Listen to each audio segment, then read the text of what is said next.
ఆదరించండి, పాల్గొనండి. యేసు రక్షించును, యేసు స్వస్థపరచును. హోసన్నా హోసన్నా మినిస్ట్రీస్ వారి 49వ అంతర్జాతీయ గుడారాల పండుగ.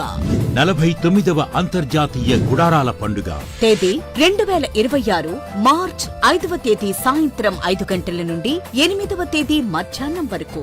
స్థలం హోసన్నా దయాక్షేత్రం, లేమల్లే. ముఖ్య ప్రసంగికులు పరిశుద్ధాత్మ దేవుడు. పరలోకపు మహిమను ప్రత్యక్షంగా చూసే తరుణం. లక్షలాది స్వరాలతో బలమైన స్తుతి ఆరాధన. నూతన వరవడితో సంగీతం. హృదయాలను మార్చే పరిశుద్ధాత్మ దేవుని వాక్య సందేశం. క్రైస్తవ ప్రపంచంలో ఓ ప్రభంజనం. హోసన్నా మినిస్ట్రీస్ వారి 49వ అంతర్జాతీయ గుడారాల పండుగ. కుటుంబ సమేతంగా రండి, పరలోకపు దీవెనలు పొందుకోండి. వివరాలకు సంప్రదించండి. Hosanna ministries, Guntur.